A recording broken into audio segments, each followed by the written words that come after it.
Contrairement aux rumeurs qui circulent depuis des décennies, l'arrêt brutal de la série culte des années 60, Ma sorcière bien-aimée, n'était absolument pas dû à une fuite des téléspectateurs ou à une baisse d'intérêt du public. Non, la vérité est bien plus personnelle. Tout reposait sur les épaules de la véritable reine du show, Elizabeth Montgomery, l'inoubliable interprète de la sorcière. Samantha Stephens. Mais alors, quel est le véritable scandale ou la raison cachée derrière la fin abrupte de Ma sorcière bien-aimée?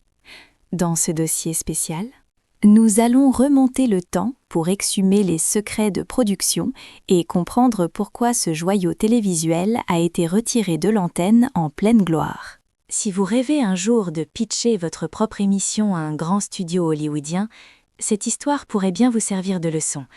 Restez avec nous car ce que vous allez apprendre sur les coulisses de Ma sorcière bien-aimée et les raisons de son annulation risque de vous surprendre. Plongeons ensemble dans les faits méconnus et les petites histoires qui ont fait la légende. Tout commence avec les origines de Ma sorcière bien-aimée. La série a fait une entrée fracassante sur les écrans le 17 septembre 1964, ensorcelant immédiatement l'Amérique avec son cocktail irrésistible d'humour et de magie pure. Le public est tombé instantanément sous le charme du couple formé par Darin et Samantha Stephens, incarnée à la perfection par l'étincelante Elizabeth Montgomery et le regretté Dick York. Le génie de Ma sorcière bien-aimée résidait dans son prémisse à la fois simple et captivant. Darin représentait l'archétype du mari américain conservateur, obsédé par la normalité, tandis que Samantha, sa ravissante épouse, pimentait leur quotidien banlieusard d'une touche de surnaturel, jonglant entre ses pouvoirs de sorcière et les défis de la vie domestique. Pourtant, cette dynamique explosive entre un mortel coincé et une femme au pouvoir illimité n'était pas une idée totalement neuve, car des thématiques similaires avaient déjà séduit Hollywood. Le créateur de la série, Sol Sachs, a d'ailleurs avoué sans détour s'être fortement inspiré. Des classiques du cinéma comme Ma femme est une sorcière, une comédie romantique de 1942 mettant en vedette Fredric March. L'iconique Veronica Lake. Dans ce long métrage, une sorcière succombe au charme d'un simple mortel et tente désespérément de mener une existence ordinaire à ses côtés. Sachs a également puisé son inspiration dans L'adorable voisine, un film de 1958 où une sorcière jette son dévolu sur l'hôte de tragédie, en particulier le calvaire médical vécu par l'une des stars masculines du programme. Dick York. Maintenir le rythme effréné d'une série quotidienne au sommet de sa gloire demandait une énergie surhumaine de la part du casting et de l'équipe technique. Pour York, cette pression s'est transformée en un véritable enfer physique. En dehors des exigences épuisantes de Ma sorcière bien-aimée, York traînait les séquelles d'une terrible blessure au dos survenue sur le tournage d'un tout autre projet, le drame Western Inherit the Wind. Selon les rapports de l'époque, cet accident avait causé des dégâts musculaires irréversibles. Long de sa colonne vertébrale, le condamnant à une souffrance perpétuelle et à une rééducation sans fin. Malheureusement, la descente aux enfers de York a été accélérée par une grave accoutumance aux analgésiques, une addiction née de la nécessité absolue de supporter les douleurs chroniques atroces causées par sa blessure. La situation est devenue intenable et a atteint un point de rupture dramatique lorsque Dick York s'est littéralement effondré sur le plateau de tournage, provoquant la panique et une vive inquiétude chez les producteurs et ses partenaires de jeu. Face à la gravité de l'état de santé de l'acteur et à l'impact de ses problèmes de dépendance sur la production, les dirigeants ont dû prendre la décision déchirante de recaster le rôle de Darin Stevens à suite du final de la 5e saison. Dick York a donc été remplacé au pied levé par Dick Sargent, Un choix audacieux qui a, dans un premier temps, fait grincer des dents le public, très attaché à l'interprétation nerveuse et unique de York. Néanmoins, à mesure que Sargent a imposé son style et s'est approprié le personnage, les téléspectateurs ont fini par accepter ce nouveau visage, permettant à la machine de continuer à tourner avec succès jusqu'à la fin de la 8e saison. Parlons maintenant de ces fameux derniers instants. L'un des aspects les plus marquants de Ma sorcière bien-aimée restera son incroyable popularité transversale. Les fans étaient littéralement hypnotisés par les intrigues loufoques et la présence solaire d'Elizabeth Montgomery suffisait à scotcher des millions de foyers devant leur petit écran chaque semaine. Pourtant, comme toute série à la longévité exceptionnelle, Ma sorcière bien-aimée a fini par attendre ce moment critique où le besoin de renouveau devient vital, malgré le soutien indéfectible d'une base de fans loyales. Le show a commencé à montrer des signes d'essoufflement et de stagnation. Nouvelles sitcoms plus modernes envahissaient le marché, offrant au public une pléthore d'options pour se divertir. La fin de la 6e saison, bien que les chiffres d'audience soient restés honorables, on notait une érosion significative par rapport aux premières années triomphales, signalant clairement que la dynamique globale de la série était sur le déclin. L'épuisement général de l'équipe crevait littéralement l'écran, mais cette lassitude était particulièrement flagrante chez Elizabeth Montgomery elle-même. Des bruits de couloir insistants laissaient entendre que l'actrice en avait plus qu'assez de son rôle et qu'elle brûlait d'envie de relever de nouveaux défis artistiques ailleurs dans l'univers télévisuel. C'est une règle d'or.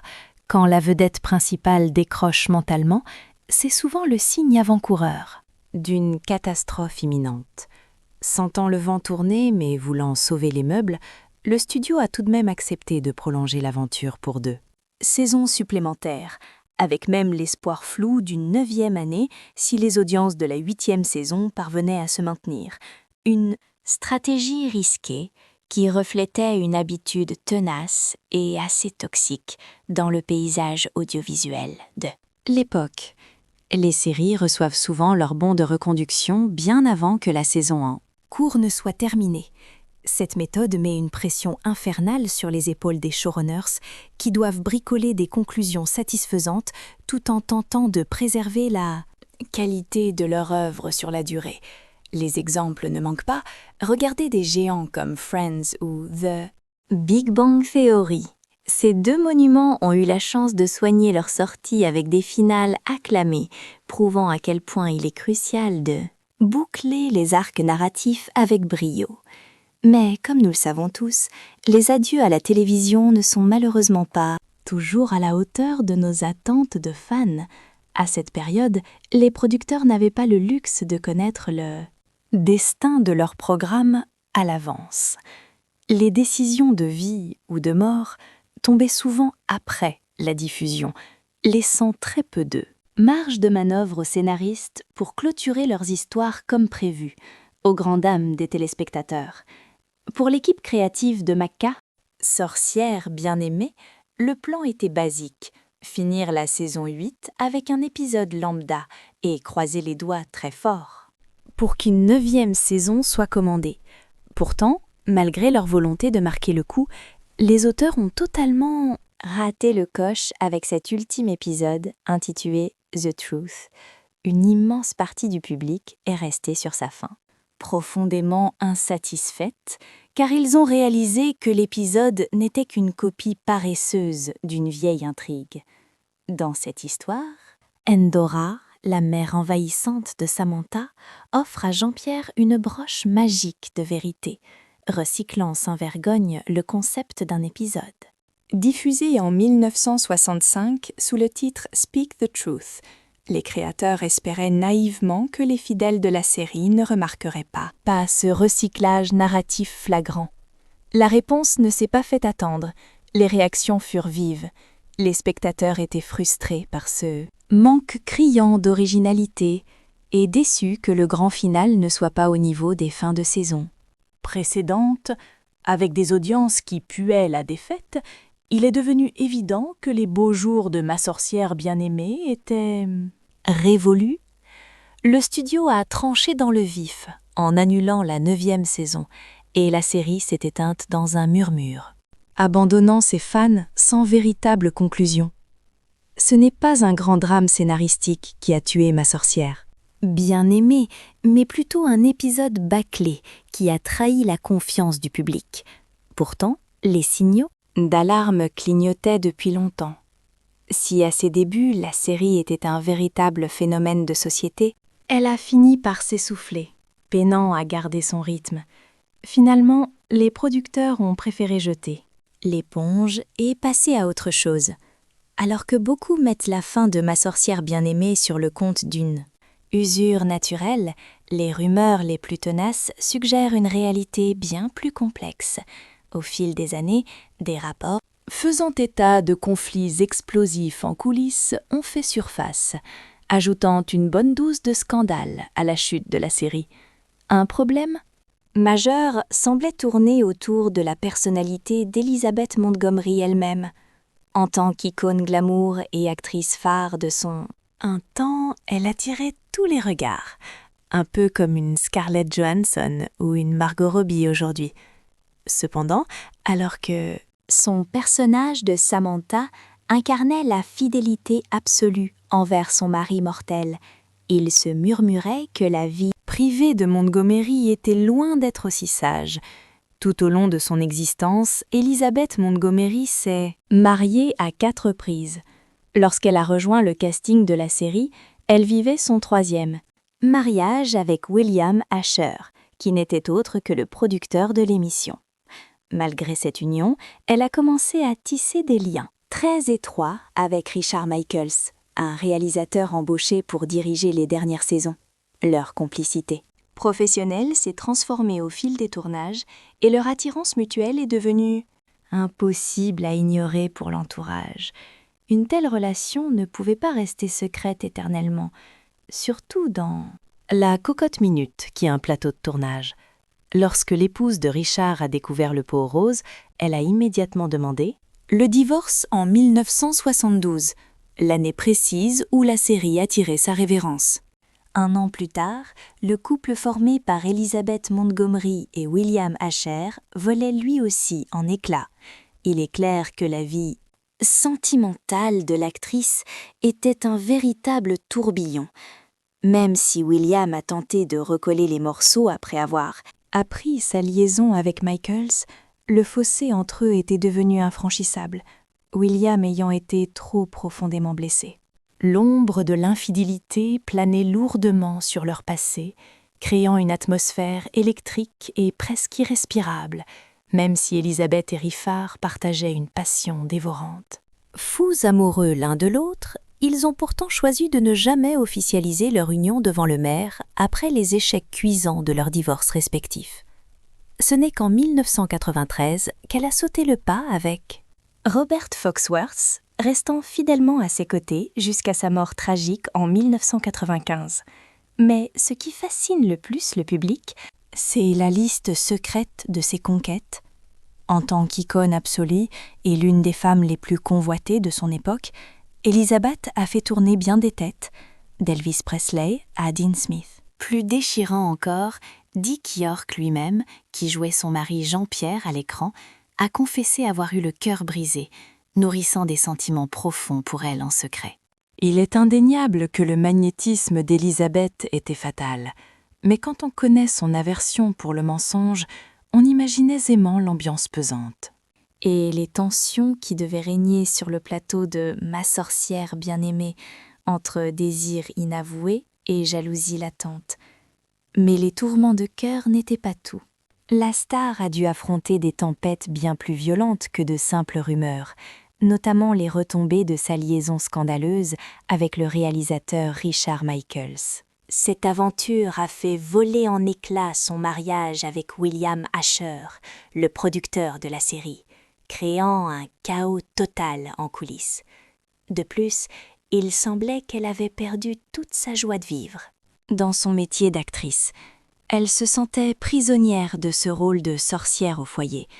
Les bruits de couloir affirmaient qu'elle ne prenait aucun plaisir à donner la réplique à Dick York, malgré l'adoration que ce dernier lui portait. Apparemment, elle était prête à tout plaquer et avait la ferme intention de quitter le navire après la 5e saison. Mais la production, paniquée, a sorti l'artillerie lourde, un chèque au montant astronomique pour la convaincre de rester. L'argent a parlé. Cependant, lorsque Ma sorcière bien-aimée a finalement tiré sa révérence, Elisabeth a opéré un virage radical, devenant extrêmement exigeante sur ses choix, privilégiant les rôles dramatiques au cinéma plutôt que la télévision, cherchant désespérément à casser son image trop lisse. Et franchement, qui pourrait la blâmer ? Après 8 longues années enfermée dans la même routine sucrée, il est tout à fait compréhensible qu'elle ait eu soif de noirceur et de renouveau. Mais ne vous y trompez pas, derrière son sourire angélique se cachait une redoutable femme d'affaires. Elle avait négocié une part de 20% des bénéfices de la série. Un coup de génie qui lui permettait de toucher des royalties colossales à chaque rediffusion de l'émission à travers le globe. Avec la syndication massive de la série, il est fort probable qu'elle ait amassé une véritable fortune sans lever le petit doigt par la suite. Avait été ciblée pour le rôle d'Andorra. Mais loin de sauter de joie, elle a accueilli la proposition avec une froideur glaciale. La vérité, c'est qu'elle ne portait pas ce projet dans son cœur. En fait, elle lorgnait avidement sur le rôle principal de la série Hazel, une autre production phare de l'époque. C'est une réaction compréhensible quand on sait qu'elle était une star de cinéma en pleine ascension. Accepter un second rôle à la télé lui semblait être une régression. Elle devait probablement sentir que jouer les utilités était bien en dessous de son standing. Imaginez un instant la situation aujourd'hui. Si vous étiez une actrice du calibre de Jessica Chastain, seriez-vous de joie à l'idée de jouer les seconds couteaux dans une sitcom légère ? Probablement pas. La situation était d'autant plus complexe que la série était diffusée sur ABC, qui était à l'époque le petit pousset des réseaux, loin du prestige des géants. Le studio n'avait donc pas le poids nécessaire pour lui offrir le rôle de ses rêves dans Hazel. Agnès se retrouvait dans une impasse frustrante. Face à son refus initial catégorique, c'est le charme combiné du réalisateur William Asher et d'Elizabeth Montgomery qui a fini par faire plier la diva. Ils l'ont littéralement suppliée. À contre-cœur, elle a fini par accepter de tourner le pilote, sans doute en espérant secrètement que ce soit un échec. Elle n'était absolument pas enchantée par l'idée, mais le destin a un sens de l'ironie mordant. Le pilote a été un succès foudroyant. Le personnage d'Agnès a immédiatement captivé l'Amérique, les fans adorant cette belle-mère infernale et chic qu'elle portait à l'écran. Et il semblait que le public était totalement sous le charme de cette dynamique mère-fille explosive. Piégée par le succès phénoménal du pilote, Agnès n'a pas eu d'autre choix que de s'engager pleinement à incarner Endora, la mort dans l'âme. Même au sommet de la gloire, elle ne cachait pas en privé son mépris pour ce rôle, qu'elle trouvait caricatural. Cependant, les obligations contractuelles sont strictes. Elle devait continuer à enfiler ses costumes extravagants. Et comme c'était une professionnelle jusqu'au bout des ongles, elle a décidé de serrer les dents et de persévérer, livrant une performance magistrale malgré son dégoût pour le rôle. Au final, Agnès saura prêter ses traits à Endora du tout premier épisode jusqu'au grand final, apparaissant dans un total de 146 épisodes. Malgré ses sentiments personnels mitigés, elle a réussi le tour de force de se constituer une base de fans dévoués qui lui vouaient un culte. Ironiquement, elle entretenait aussi une relation très solide et affectueuse avec Elizabeth Montgomery hors caméra. Donc tout semblait aller pour le mieux dans le meilleur des mondes, du moins en apparence. A sombrer dans une spirale de douleurs chroniques et de dépendance, l'obligeant à abandonner le navire. Mais ce qui a véritablement indigné la communauté des fans, c'est le silence glacial des studios ABC et des producteurs, qui ont tenté d'étouffer l'affaire du remplacement. Sans jamais donner d'explication claire. Dans ce vide informationnel, les langues se sont déliées, évoquant des guerres d'ego ou des conflits contractuels. Liés à la popularité grandissante de l'acteur, beaucoup de fidèles de l'émission ont cru à cette version d'une lutte de pouvoir en coulisses, tandis qu'une autre rumeur tenace laissait entendre que Dick était en désaccord artistique profond avec ses partenaires de jeu sur la direction à donner au personnage. Les plus romantiques ont même spéculé que des sentiments non partagés pour la belle Elisabeth auraient fini par rendre l'ambiance de travail insoutenable. Pourtant, même si Dick vouait une admiration sans borne à sa partenaire, aucune preuve tangible n'est jamais venue étayer ces ragots. La stratégie d'ABC Studios, consistant à l'effacer discrètement du tableau après son drame personnel, reste un cas d'école de mauvaise gestion. De crise. De nos jours, les chaînes sont devenues des expertes pour naviguer dans ces eaux troubles et manipuler les réactions du public. Mais à l'époque, c'était une première, et la maladresse avec laquelle les dirigeants ont géré ce bouleversement a laissé un goût amer, entachant durablement l'image de la série.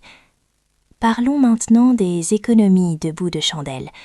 Un autre scandale qui a secoué les coulisses de Ma sorcière bien-aimée concerne l'avarice notoire de la production, prête à tout pour rogner sur les dépenses. L'exemple plus criant de cette radinerie se trouvait au département des costumes. Selon plusieurs témoignages, le budget était si serré que la production exigeait sans vergogne que les comédiens apportent leurs propres vêtements.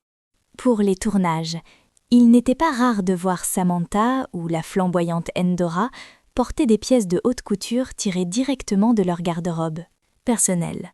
Ainsi, si vous avez admiré une tenue particulièrement chic sur Samantha Stephens, il est fort probable qu'elle appartenait réellement à Annie Himmel. Elizabeth Montgomery, sachant qu'elle prêtait aussi ses traits et ses vêtements à Serena, la cousine délurée de Samantha.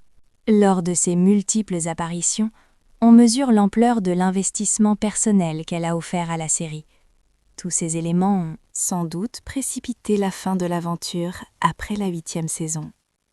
Mais plongeons maintenant dans les secrets les plus sombres et méconnus de la série, notamment le destin brisé du fils de Larry Tate. Dans un élan de tendresse paternelle, David White, l'inoubliable Larry Tate, avait exigé que le fils de son alter ego de fiction se prénomme Jonathan, un hommage vibrant à son propre enfant. Le destin avait déjà frappé David, dont l'épouse était morte des suites. Des complications tragiques lors d'une seconde grossesse, le laissant seul pour élever le petit Jonathan. Les scénaristes, touchés par son histoire, ont accepté sans hésiter cette requête, transformant le nom du personnage en un mémorial vivant pour la famille White. Hélas, le sort s'est acharné avec une cruauté inimaginable. Le vrai Jonathan, fils de David, a péri dans l'attentat terroriste du vol 103 de la Paname, qui a explosé au-dessus de Lockerbie, en Écosse. En 1988, le cœur brisé, David White a succombé à une crise cardiaque à peine 2 ans plus tard. Père et fils reposent désormais côte à côte au célèbre cimetière Hollywood Forever.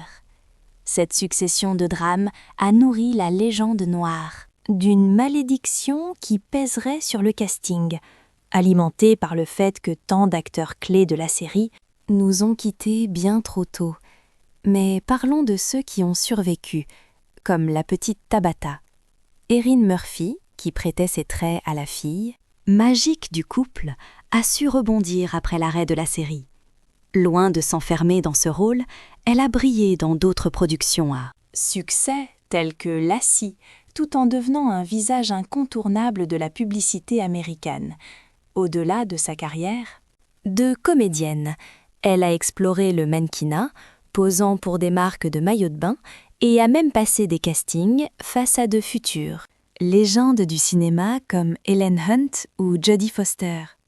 Pourtant, malgré un agenda professionnel surchargé, sa famille a fait le choix sage de s'installer dans le comté d'Orange, lui offrant la chance inestimable de vivre une adolescence normale loin des projecteurs.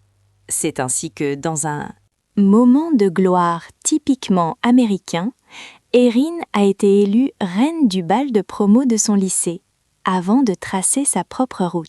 Terminons sur une note plus légère. Lors d'une interview accordée à Fox News en 2017, Erin Murphy a levé le voile sur l'ambiance réelle du plateau, contrairement à l'image parfois lisse qu'on pouvait avoir d'Elizabeth Montgomery. Murphy a révélé que l'actrice possédait un humour piquant, pétillant, et n'avait jamais peur de faire le clown pour détendre l'atmosphère. Il est rare de trouver une actrice capable d'allier une beauté aussi époustouflante à un sens de l'humour aussi débridé. Mais Montgomery n'hésitait jamais à jouer la carte de l'autodérision, rappelant l'audace de la légendaire Lucille Ball. Toutes deux possédaient ce don rare de passer du glamour à la comédie physique la plus loufoque avec une fluidité déconcertante. C'est précisément cette alchimie qui a permis au personnage de Samantha de devenir culte. Grâce au talent indéniable de Montgomery, la série a su imprimer une marque indélébile dans l'imaginaire collectif, bien au-delà de sa diffusion originelle. Par la suite, la star ne s'est pas reposée sur ses lauriers et a brillé dans une multitude de téléfilms dramatiques et de grandes productions de Broadway, bâtissant ainsi un héritage artistique monumental dans le monde du spectacle. Tristement, cette grande dame nous a quittés en 2016, à l'âge de 82 ans, laissant derrière elle des millions de fans endeuillés. Quant aux coulisses du célèbre plateau de Ma sorcière bien-aimée, elle regorge de secrets fascinants, notamment concernant l'origine même de la maison des Stephens. Il s'avère que cette résidence, si familière aux téléspectateurs, n'était pas une création originale pour la série, mais une réplique inversée de la façade utilisée dans le film Gidget. Cette technique de recyclage des décors était une monnaie courante à Hollywood. Une astuce ingénieuse permettant aux grands studios de rentabiliser chaque centime et de maximiser l'efficacité de leur budget de production. Ce lieu de tournage mythique, situé sur ce qu'on appelle la Blondie Street, possède une histoire incroyablement riche qui s'étend sur plus de 50 années de télévision. Ce décor caméléon a servi de toile de fond à une variété impressionnante de programmes, se transformant sans cesse pour s'adapter à des époques et des ambiances radicalement différentes. Pour vous donner une idée de cette polyvalence, à l'époque où Ma sorcière bien-aimée était à l'antenne, cette même structure servait non seulement de foyer douillet pour Samantha et Jean-Pierre, mais elle incarnait aussi, croyez-le ou non, la résidence de leur voisine un peu trop curieuse, la fameuse Madame Kravitz. Plus tard, cette bâtisse a connu une seconde vie en devenant la maison emblématique de la série The Partridge Family. Évidemment, au fil des décennies, la propriété a dû subir plusieurs liftings, comme la suppression de sa célèbre clôture blanche en 1999 et la rénovation complète des fenêtres de la façade. Avant, remplacées par de grandes baies vitrées plus modernes. Ces rénovations successives témoignent de l'évolution constante de l'industrie télévisuelle et du passage inéluctable.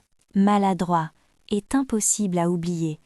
Mais saviez-vous que la fascination de Tante Clara pour les poignées de porte était directement inspirée de la vie réelle de son interprète, Marion Lorne?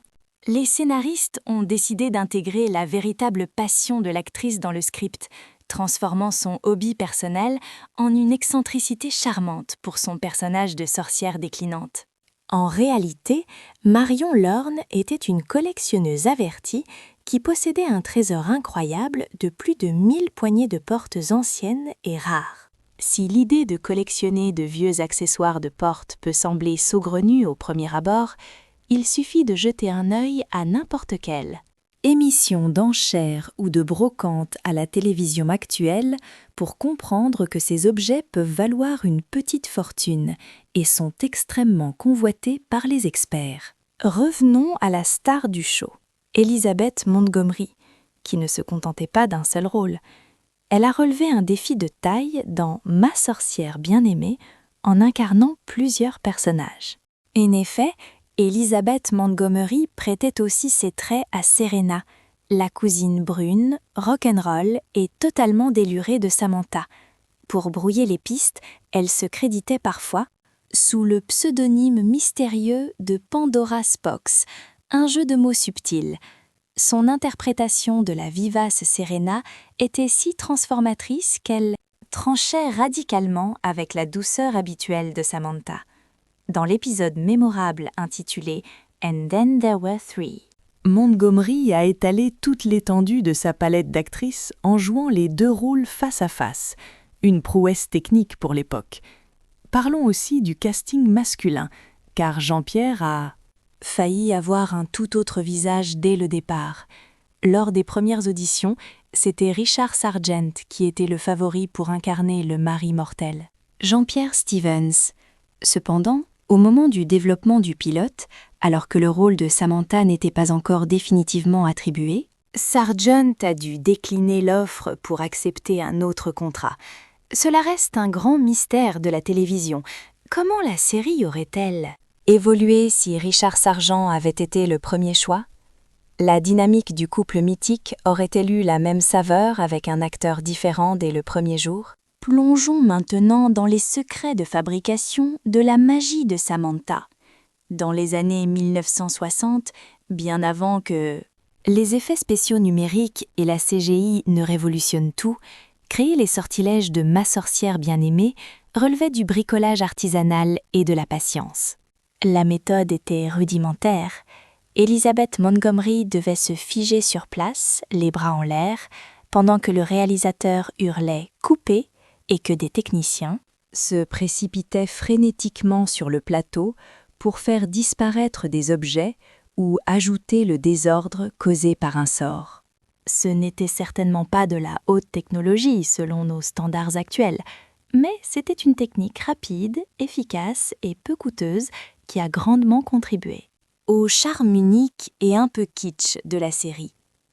Ma sorcière bien-aimée reste aujourd'hui un monument, un héritage culturel qui perdure, même si le programme a quitté les grilles de production depuis des décennies. Il demeure un pilier incontournable de l'histoire de la télévision américaine, soutenu par une communauté de fans d'une fidélité absolue. Des millions de téléspectateurs à travers le monde étaient captivés par l'alchimie entre Jean-Pierre et Samantha, voyant en eux l'image d'un couple idéal, naviguant les défis de la vie conjugale, malgré les imperfections magiques. Pourtant, en coulisses, même si la popularité s'effritait légèrement vers Ma sorcière bien-aimée conservait une audience solide. En tant que l'une des sitcoms les plus triomphales de son temps, elle a établi les codes pour d'innombrables séries familiales à venir. Son annulation brutale a laissé un goût d'inachevé, les fans se demandant encore aujourd'hui ce qu'aurait pu offrir une hypothétique 9e saison. Quoi qu'il en soit, Ma sorcière bien-aimée continue de séduire de nouvelles générations grâce aux rediffusions constantes. L'influence de la série dépasse largement le simple cadre du divertissement, car elle a imprégné la culture populaire et même le langage courant, prouvant que la magie de Samantha opère toujours. Le nom de Gladys Kravitz est désormais l'incarnation parfaite de ces voisins intrusifs qui adorent fourrer leur nez dans les petits secrets de tout le voisinage, et d'ailleurs la série Ma sorcière bien-aimée fut l'une des pionnières à abandonner les vieilles images en noir et blanc pour embrasser la couleur, injectant une énergie vibrante et une nouvelle vie au programme dès sa 2e saison, ce qui a également permis de faire sensation lors des cérémonies de gala, en raflant 3 Emmy Awards aux heures de grande écoute et en accumulant une avalanche de nominations tout au long de sa diffusion, si bien qu'aujourd'hui encore, Ma sorcière bien-aimée demeure un classique incontournable, adoré par les anciennes générations, tout en continuant de séduire de nouvelles vagues de fans absolus. Pour une grande majorité de spectateurs, elle symbolise le sommet de l'âge d'or de la télévision et reste le point de référence ultime pour la qualité scénaristique de cette époque glorieuse. Et dans l'ensemble, elle s'impose comme l'une des œuvres télévisuelles les plus influente et éternelle de l'histoire, car non seulement elle a propulsé les membres de son casting au rang de superstar de légende, mais elle s'est aussi avérée être une véritable machine à billets pour les studios et les créateurs impliqués. Bien que l'aventure se soit terminée sur une note assez amère, on est en droit de se demander si une gestion plus habile en coulisses aurait pour modifier son destin tragique. Qu'en pensez-vous? Voyez-vous ma sorcière bien-aimée comme une simple victime de la fatalité ou d'autre chose?